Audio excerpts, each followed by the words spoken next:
23 मे अध्याय 13 दैनंदिन ज्ञानेश्वरी प्रकृती पुरुष विवेक योग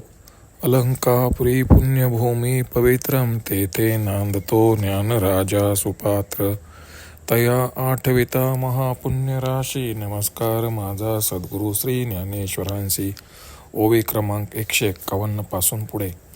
आणि जीवेसी पांडवा या 36चा मेळावा तो हा येत जाणावा सांगा तो पैगा एवं 36 भेद सांगितले तुझ विषेद येहा ये तुले याते प्रसिद्ध क्षेत्र म्हणजे रथांगाचा मेळावा जे विरथू म्हणजे पांडवा का अधोधर्व अवयवा नाव देहो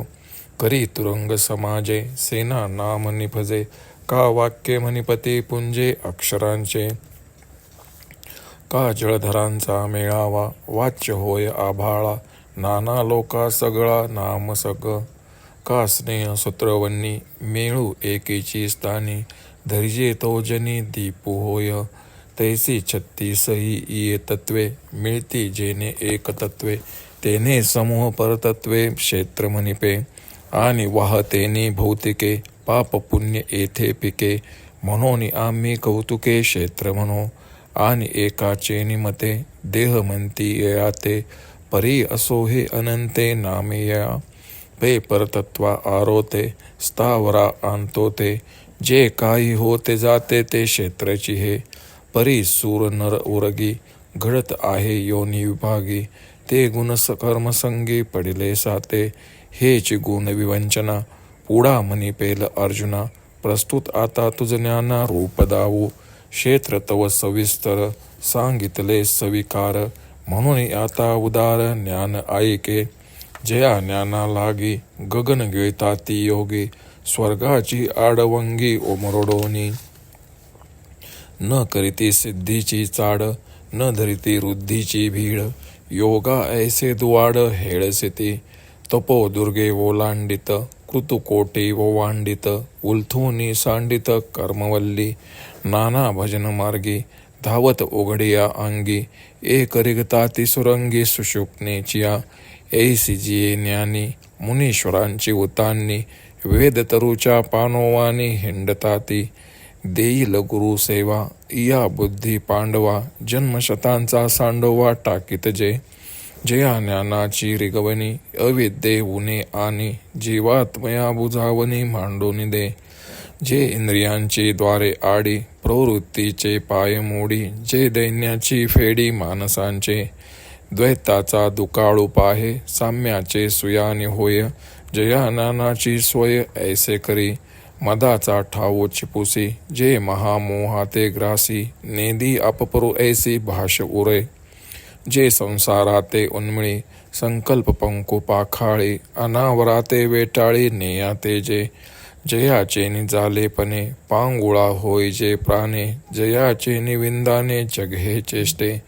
जयाचे नि उजाळे उघडती बुद्धीचे डोळे जीवू दोंदावरी लोळे आनंदाचिया ऐसे जे ज्ञान पवित्रेक निधान जेत विटाळले मन चोख की जे आत्मया जीवबुद्धी जे लागली होती क्षयव्याधी ते जयाचिया सन्निधी निरुजा कीजे ते अनिरूपकी निरूपिजे एकता बुद्धी आणिजे वाचून डोळा देखिजे ऐसे नाही मग तेची ये शरीरी जे आपुला प्रभाव करी ते इंद्रियांच्या व्यापारी डोळाही दिसे पै वसंताचे रिगवणे झाडाचे निसाजेपणे जाणिजे ते विकरणे सांगती ज्ञान अगा वृक्षासी पाताळी जळ सापडे मुळी ते शाखांची बहाळी बाहेर दिसे का भूमीचे मार्दव सांगे कोभांची लवलव नाना आचार गौरव सोकुलनाचे अथवा संभ्रमाची आयती स्नेहो जैसा ये व्यक्ती का दर्शनाची प्रशस्ती पुण्य पुरुष ना तरी केळी कापूर जाहला जेवी परमळे जाणो आला का भिंगारी दीपू ठेविला बाहेरी फाके तैसे हृदयेची ज्ञाने जिये देही उमटती चिन्हे तिये सांगो आता अवधाने चांगे ऐक. श्रीकृष्ण पुढे अर्जुनास म्हणतात, अर्जुना जीवांशी या 36 तत्वांचे ऐसणारे जे ऐक्य त्याला संघात असे म्हणतात. याप्रमाणे तुला 36 तत्वांची फोड करून सांगितली व या सर्वांसह जे प्रसिद्ध आहे त्याला क्षेत्र असे म्हणतात. रथाचे सर्व भाग मिळून जसा रथ होतो किंवा खालपासून वरपर्यंतच्या अवयवांनी होणारा जो जसा देह होय, हत्ती, घोडे, रथ व पायदळ मिळून जसे सेना होते, किंवा अक्षराच्या समुदायाला जसे वाक्य म्हणतात, किंवा अनेक ढगांच्या जमावाला जसे आभाळ म्हणतात, किंवा संपूर्ण लोकवस्तीला जसे जग म्हणतात, किंवा तेल, वात व अग्नी ही एके ठिकाणी आली म्हणजे त्याला दिवा असे म्हणतात, त्याप्रमाणे ही 36 तत्वे जिथे एकत्र नांदतात त्यांच्या त्या समूहाला क्षेत्र असे म्हणतात.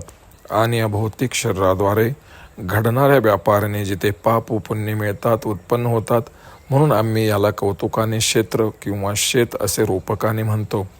काही याला देह म्हणतात, पण हे असो, याला अनेक नावे आहेत. किंवा परब्रह्म वस्तूच्या अलीकडील स्थावरच्या मध्ये ज्याचा अंतर्भाव होतो, असे याच्यावत उत्पन्न होणारे व जाणणारे चराचर पदार्थ हे सर्व क्षेत्रच होय. परंतु भिन्न गुण व कर्मे यांच्या योगाने जे देव, मनुष्य, सर्प इत्यादी योनीत जन्म घडतात ते क्षेत्रच होय. हे गुणाधिकांचे वर्णन तुला पुढे सांगेन. आता तुला ज्ञानाचे रूप सांगतो. क्षेत्राचे तर सविस्तर व सविकार वर्णन केले. आता उदार जे ज्ञान ते एक, ज्या ज्ञानासाठी योगी लोक स्वर्गाचा आडमार्ग सोडून ब्रह्मरंध्र आकाश गिळून टाकतात,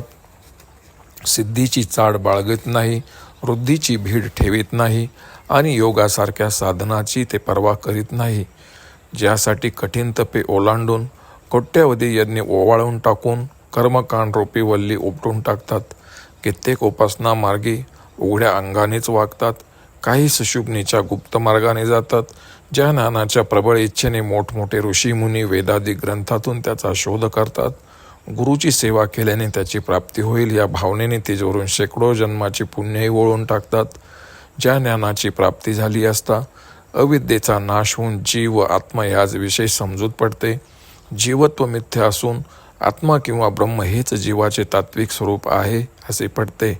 जे मिळाले असता इंद्रियाची विषय भोगाकडे असलेली धाव बंद होते,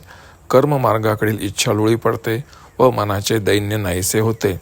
ज्या ज्ञानाची प्राप्ती झाली असता द्वैताचा दुष्काळ होऊन सर्वत्र अद्वैताचे साम्राज्य होते, जे गर्वाचा ठाव ठिकाणा राहू देत नाही, महामोहरूपी अज्ञानाचा जे संपूर्ण ग्रास करते आणि तू आणि मी अशी द्वैताची भाषाच बंद पाडते, जे संसाराचा कारणासहित समूळ उच्छेद करते, संकल्परूपी मल धुवून काढते व अमर्याद एकमेव असे जे निय वस्तूची भेट करून देते, ज्याच्या प्राप्तीने प्राणाच्या म्हणजे त्याच्या बळावर होणाऱ्या इंद्रियांच्या चेष्टा मंद होतात व ज्याच्या सामर्थ्यावर सर्व जगाचे व्यापार चालू आहेत, ज्याच्या प्रकाशाने बुद्धी कार्यक्षम होते आणि जे मिळाल्यावर जीव स्वानंद साम्राज्याचा स्वामी होतो. पवित्रातील पवित्र ठेवा असे जे ज्ञान, तेथे अशुद्ध मन देखील शुद्ध होते. शुद्ध आत्मस्वरूपाला जीव बुद्धीचा जो क्षयरोग जडला होता तो जे मिळाल्यावर नाहीसा होतो, ते वर्णन करण्यासारखे नसलेले त्याचे आम्ही वर्णन करतो, कारण ते ऐकल्याने बुद्धीमध्ये त्याचा प्रकाश पडतो. एरवी डोळ्यांना सहज दिसेल अशी वस्तू नाही, पण तेच ज्ञान जेव्हा या शरीरात अवतरते आणि आपला प्रभाव दाखवते तेव्हा इंद्रियांच्या व्यापारावरून ओळखता सुद्धा येते. किंवा वसंत ऋतूचे आगमन जसे पानाच्या टवटवीवरून समजते, त्याप्रमाणे इंद्रियाच्या व्यापारावरून ज्ञानाची खूण पडते. अरे, जमिनीत असलेल्या झाडाच्या मुळांना पाण्याचा पुरवठा होत आहे हे त्या झाडाच्या फांद्याच्या टवटवीपणावरून कळते. जमिनीत मृदूपणा आहे हे कोंबाच्या सतेजपणावरून कळते, अथवा मनुष्याच्या श्रेष्ठ आचरणावरून त्याचे कुलीनत्व कळते, अथवा आदरतित्यावरून प्रेम उत्पन्न होते, किंवा दर्शनाबरोबर पूज्य बुद्धी उत्पन्न झाली असता जसा पुण्यपुरुष ओळख येतो, किंवा केळीत उत्पन्न होणारा कापूर जसा वासावरून ओळखावा, किंवा बाहेरील प्रकाशावरील कंदिलातील दिवा समजतो, त्याप्रमाणे अंतःकरणातील ज्ञानाची जी बाहेर दिसणारी उमटणारी चिन्हे आता तुला सांगतो ती नीट एक, असे श्रीकृष्ण अर्जुनास म्हणतात. ओम श्री रुक्मिणी पांडुरंगाय नमः. ओम श्री ज्ञानरत्न राजमाऊली नमः.